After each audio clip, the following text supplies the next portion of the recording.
All right, guys, what's going on? Welcome back to the Everything College Football Podcast. Today, you mean Nick here. We're doing 2023 preview and prediction for the Vanderbilt Commodores. With his coaching staff, Clark Leah enters his third year, 7-17 record.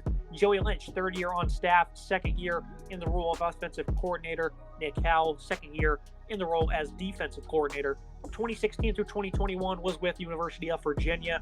And for the Commodores, the biggest headline here, the 5-win season under Leah, the most by a second-year head coach since James Franklin. That's certainly an indicating factor of this program going in the right direction, Nick. Look at this offense, though. If they want to continue to grow, they're going to have to be better. They certainly showcase a nice improvement, up to 89th in points per game. The ground game certainly showcased some improvements also, up to 159 on the ground. Passing game, though, still a big struggle for him. Mike Wright transfers out. A.J. Swan appears to be the man under center for them. Quick release. He can stretch the field vertically. He can fire into tight windows. Ball placement and accuracy will need to be more consistent. 6'3", 225, though. This is a guy that's some nice raw talent. The size checks out also. They returned 6 starters. Added nobody in the portal, Nick. Very odd portal work from this football team and this staff. They do lose 7 guys, though, via transfer. The backfield, Patrick Smith wasn't very good. Also missed 4 games for unknown reasons. Chase Gillespie, he looked good in his 4 games, was then shut down to preserve his red shirt. Cedric Alexander, the true freshman, may be the starter following a great senior year of high school. 5'9", 200-pound Austin native. Doesn't have much competition here in this backfield. Why not give him the go? The 159 rush yards per game, which, again, was 59th. That's certainly an impressive mark, Nick. But when you look at this backfield, I don't see how they can replicate that. At the same time, the passing attack has to improve. Things could certainly work in the wrong direction, both facets of this offense. What's the assumption here for you?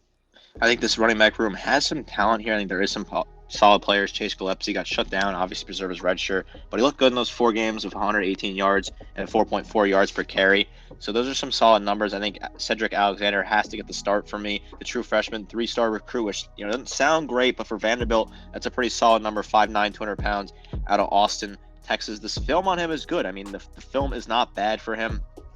He was the offensive newcomer of the year as a sophomore in Texas District 13 for A 4A football. He won offensive MVP in 21 as a junior. So he's got some speed. I mean, he ran a 11.42 100-meter dash as a junior. So the numbers are there. This is a nice type of recruit to add for a program like Vanderbilt.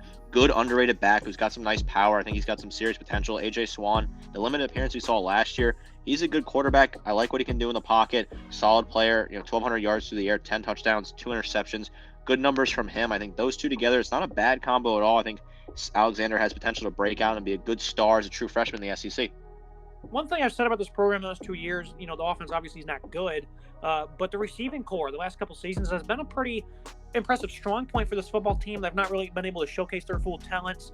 Will Shepard, though, this is a reliable pass catcher who can win in traffic, tough to jam at the line of scrimmage, certainly a good ball player. Quincy Skinner was one of the highest-ranked recruits in the class of 2021 for this football team. 6'3", 205, has good physical attributes, had a crucial 4th down catch versus Kentucky. Jaden McGowan, elite speed, was an immediate impact for him in the slot. Gamarian Carter, 6'2", 190, only had a few grabs. One of them was an 80-yarder for a score versus Missouri. You look at true freshman London Humphreys, brings some nice track speed of his own. J.R. Sherrill, another true freshman that opted to stay home. A lot of youth at this position. Once again, a strength, at least the starting 3 for this team, I think is going to do work for them. That being, Carter, McGowan, and Will Shepard. This passing attack, Nick, like it says on the slide, they're capable of so much more this year. I think they can really elevate this offense so they can start to click a little bit more. Certainly positive for Vanderbilt to return their top 3 pass catchers. Shepard, diamond in the rough in the SEC, very good player, 776 receiving yards, 12.9 yards per catch, 9 scores for him. Jaden McGowan, good player, 453 receiving yards, 3 scores for him. Quincy Skinner Jr., 238, and 2 scores for him. Jamarian Carter, he had a touchdown and limited catches. So this is a talented unit. I think this is a very underrated unit. This offense is very underrated as a whole. I think there is some nice potential here. I like this wide receiving core a lot. Vanderbilt seems to know how to recruit and find raw talent at wide receiver. It's very impressive. Look at the offensive line. Gunnar Hansen, 6'5", 321. Was a quite sound pass blocker. Needs to find an edge on the ground. Dalton Xavier Castillo was great in pass protection. Only 1 pressure, nearly 200 snaps. He can play anywhere in the interior offensive line. Figures to be the left guard at 6'5", 340. Julian Hernandez. He was pure awful at center. He's back. Does have a good stature of 6'4", 315. More good size here, a 6'6", 310. Was not any good himself at right guard. Really struggled in pass protection. Junior Izabu up to 6'6", 330 at right tackle was much better, but still needs to showcase some improvements in both facets of his game. Tackle Leighton Nelson has good upside as redshirt freshman. We're able to snag a mean streaker from the state of Tennessee in Barrett Maddox. Really good size. Not a bad foundation here. It's a big-time addition to be able to recruit away from the Volunteers. I think this offensive line in terms of size is really impressive. I think this ground game certainly can progress, and I think if they can hold up a little bit better pass protection, give an opportunity for these wide receivers to cook a little bit, Nick, certainly a very encouraging part of this offense. I think this is a decent offensive line here. A good player at left tackle, very sturdy left tackle. I think it's a good player to have on your blind side at 6'5", 321. Good in pass block, certainly. Xavier Costello, good in pass protection as well. Solid player on the interior. Julian Hernandez, good player, solid at center. I think he has potential to grow. Obviously, didn't look great this year, but you can move him and get him involved, and potentially he's good experience as a graduate player, graduate senior, that is. Overall, I think this is a good unit. I like this unit. There is some nice upside here. Some guys with some serious talent. They only allowed 16 sacks last year. That was good for 23rd in college football. Overall, though, I'm still going to give this offense a C+. I do think the passing attack is capable of much more. The ground game, I'm not really a fan of the backfield. A true freshman starting in the SEC, it's just not going to go well, probably. I do think that's going to be leading to him to have some great opportunities. And I do like the formula of trying to get these younger players on the field. C+ for me, Nick, I think that's a little harsh because the offensive line does seem like it's going to move forward, as does the passing game. Overall, though, got to see it to believe it. This has really never been a great unit. Even under James Franklin, they did have some good players. They still weren't really, plastering the scoreboard by any means. I think a B-. B is a bit more of a fair grade here. I think this wide receiving unit is fantastic. I think the running back room has some serious talent. I think you're going to have, yes, it's a little concerning putting a true freshman running back in there, but I think this guy's got enough talent feeling involved with that. I think this is a good offensive line unit that has some nice potential, and I think AJ Swan's an underrated quarterback who's only going to get better with time. I think it's definitely a B unit for me. There is a lot of nice potential here. Look at the defensive side of the ball. The vision with Clark Leah, an alumni who's going to have a very long leash to get this defense corrected. The hope is this third season can certainly point them in the right direction after just being flat out awful in every area. They lose 3 players to the portal, including Jedi's Rashard at corner. They added 2 players at linebacker. They returned 7 starters, 3 of the top 4 tacklers. Top player Anthony Orjai departs. They only had 17 sacks last year, Nick. That's 120th in college football. Christian James, 6'4", 275. He was their best defender up front. He was best run defender of the bunch. And he really wasn't even all that great against the run. 6'7", 240 from Germany. Yolani Utara wasn't good at all as a true freshman. Devin Lee also wasn't all that impressive. Did have 4.5 tackles for loss, though. 0 edge presence from this team is the biggest concern. That's evident with the sack numbers, and when you look at the depth chart, it's not any better. Darian Agu wasn't good as a true freshman. Nate Clifton was actually an above-average run defender for him at 6'5", 280. Only had 1 sack, though. BJ DeKidy, a rising sophomore, only 215 pounds. Anayaz Nicasmo transfers in from Stanford, 400-plus snaps a year ago. Didn't offer much for that horrible football team. The defensive line's not good at all, but they certainly have a respectable theme here of getting younger guys on the field as soon as possible. And you're going to see that throughout the rest of this roster also, Nick. I definitely respect the approach here from Leah. Let these young guys go and try to build them into some, very respectable football players by their 3rd and 4th years.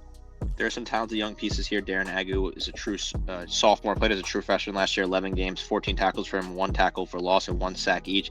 Devin Lee, another young guy who's got some nice potential. He's a junior, played in the past 2 seasons, 9 games for him, 14 total tackles, 4.5 tackles for loss, 1.5 sacks for Lee. I think there is some nice potential there. Nate Clifton, more experienced player, 22 total tackles, 3 tackles for loss, and a sack for him. I think the potential with Clifton to be involved as a graduate senior has potential. He's above average run defender. I like him. I think he's a solid piece to have on this team. Christian James, good piece to have there, certainly. 32 total tackles, 7.5 tackles for loss, 3 sacks for him. Nice player to have returning. Overall, I think this is a decent unit that's got some nice potential production. They have some decent sack numbers. I think they can continue to get after the quarterback. Hopefully be able to produce that. Kane Patterson really wasn't all that good as we look at the linebacking core. Did have some efficiency as a pass rusher. Langston Patterson was good in his brief appearances. The brothers from Nashville. Ethan Barr, he really struggled. Bryce Cowan didn't see the field. CJ Taylor, though, he's a versatile player that mainly plays in the secondary, but is more than effective in the box. He was great in coverage. They're likely to put him more in the back end, but I think the lack of depth and playmaking here might force them to move him to the middle of this defense. Price Coley arrives from Notre Dame, reuniting with Leah. I talk about South Carolina, and where that linebacking core just doesn't seem like it's a prototypical SEC linebacking core. And I think the same can be said here about Vanderbilt, although Taylor is certainly an intriguing piece. I agree. Taylor's a nice piece, but this is a very odd unit overall. Taylor, 59 total tackles, 7 tackles for loss, 1 sack, 5 pass breakups, and an interception for him. decent numbers there. The two Patterson brothers, Kane Patterson, 39 total tackles, 6.5 tackles for loss, 2.5 sacks. Langston didn't play a whole lot, but he had 5 tackles overall. For him, Ethan Barr is another player you look at middle linebacker, 42 total tackles, 2 tackles for loss. It's not a terrible unit. It's just not really good for the SEC. I think it'll be better in a different conference. Overall, this unit's got a lot of question marks. Look at the secondary. B.J. Anderson wasn't all that good. He'll be backed up by a redshirt freshman, Fontavious Gaskins.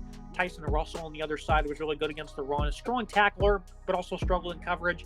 Redshirt freshman and Tredell Berry backs him up. The safety group was the strength of the defense, though. DeRicky Wright was a sound tackler, quite respectable versus the run. I think he did all right in coverage. Jalen Mahoney has been a really good player. He's been around numerous years. Also, nothing but redshirt freshmen backing them up. Plenty of youth, Nick, like I just alluded to, for the entire episode, really, over this entire football team. They hope to try and develop a lot of these players. I respect the theme, I think, early on in the year, though, especially if there's a lack of, health, if that becomes an issue. They're going to really struggle in the back end. I definitely think towards the end of the year, we're going to see some progression, but they were 128th last year. How much is really on the table for them to progress this season?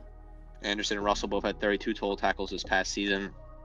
Need to work on their tackling. Certainly, DeRicky Wright, good in coverage, good hard-hitting player, 55 total tackles, 7 pass breakups, 3 picks for him. Mahoney as well, good in coverage, 55 total tackles, 7 tackles for loss, 4 pass breakups. I think the secondary unit is pretty good. They could certainly improve. They need to improve those numbers. 290 yards per game given up needs to be worked. The cornerbacks play needs to step up. I think this is a good unit that has some nice upside. Yeah, the pass rush needs help badly. The CBs need to play better also. Those, of course, go hand in hand together. Unit grade for me is just a flat-out F, Nick. Maybe that's a little bit too harsh, especially with the, envisionment here of trying to get these younger guys on the field, which I certainly, again, appreciate that. But I'm not happy with the middle of the defense. The pass rush is really not all that good. And then the secondary, outside of C.J. Taylor, maybe Jalen Mahoney, not much that's really screaming improvement here for me. I think Clark Lea will eventually get this defense pointed in the right direction. I don't know how good they will be. I mean, when you say pointed in the right direction, that means their best years might be 28 points per game, which is certainly a lot better than now. But F right now for me, I'm just not happy with this unit one bit. I agree. 36 points per game is not a number you can give up. That's just too high of a number. The yards per game is too high as well. Clark Lea has his work cut out for him. We always knew that was the case. His defense that Derek Mason left him was in shambles. You figured that Clark Lea would find a way to do it. I didn't think his offense would be as good as it has been. I thought that the defense would improve first, considering he's a defensive-minded coach, previously a linebacker coach, defensive coordinator. Overall, Vandy's defense is just poor, which is, part of the standard in the SEC for Vandy. They're always bottom tier, and that's just how it is. It can take a while to rebuild this defense. We'll have the schedule preview and prediction. Upset victories over Kentucky and Florida late in the year versus high-end NFL draft prospects at quarterback powered this team to an unexpected 5 wins. But the reality is this team still lacks talent. They gave up 55 points each in losses to Bama and Georgia. Gave up another 56 in a shutout loss against Tennessee at home, after winning 2 games in a row over those programs. So they had some good momentum. That's how they followed it up with. Offense has some great upside on the offensive line and the wide receiver group. Still think they have some nice talent in that area. The ground game's going to be led by a true freshman, though. The front 6 on defense just isn't good outside of a few players to, contribute here and there. Secondary will be a strength for the D, mainly at the safety group. But they rank, toward the bottom of college football. Maybe a boost in the pass rush helped them a little bit more. Prove me wrong, please. But the predictions want to be the same each year. I don't care if I'm wrong one bit. The bye week is a week before the season finale. There's no real benefit from that. USC, the Trojans, are a team that also has that where they play week 0 and they get their bye week late in the year. So it doesn't seem that these week 0 contests really benefit you much, Nick. I don't think, at least in Vanderbilt's case, I don't think it's going to do much for them. 3-9 for me, 0-8 overall. Obviously, I think they're going to blow at Hawaii like they did last season. But I think a lot of this is still true, Nick, that they played some tough opponents in the conference. No answer for them. 3 50-point losses to the toughest dogs in the SEC. Nowhere even close to competing, despite those 2 fluky wins at the end of the year. As much as Clark Lea was the right hire, getting an alumnus in there, someone who knows the program is willing to is going to have a long leash and trying to really rebuild this program as a whole. And I love the hire still. It's going to be another tough year. 3 wins is all we can really predict at this point. They might pick off, Kentucky or Missouri at home. I think it's possible, right? At home, you never really know in the SEC. We saw it last year when they beat Kentucky and Florida with 2 really talented quarterbacks. You can't say any more. You can't predict any more than 3 wins really for this team. I would love to see them win more games. People talk about bowl eligibility. I think it's just a crazy thing to say. I saw it on social media a few times. This team is nowhere near bowl eligibility. they'll get there at some point. I think they're trending in the right direction. NIL will certainly help with a school like Vandy that's a private school, has an incredible war chest, certainly stocking up. They have to find a way to use it and bring in the right talent. Right now, I think 3-9. I was totally wrong last year about Hawaii beating them. I'm not going to make that same mistake this year. Certainly not going to do that. Alabama, A&M, UNLV, cupcake games there. Out of conference, they got to play Wake 2 on the road. Tough matchup, certainly, in the SEC schedule. Getting Auburn as your crossover, not an easy draw, certainly. It'll be a tough year for the Commodores again, but that's just par for the course at this point. It's part of the rebuild, and they're fine with that. I think at Wake Forest is pretty interesting. Nice crossover there with the ACC. And then at UNLV, they go out to Vegas to face off against Barry Odom. Wonder if that game will trip them up there. It's going to be it for today's episode, Nick. As always, appreciate you joining and breaking down the doors. Absolutely. Love talking SEC football. I think Vanderbilt's heading in the right direction. I like the hire, certainly, with Clark Lee, but it's going to take a while to develop this team. Make sure you guys like, comment, subscribe. See you next time.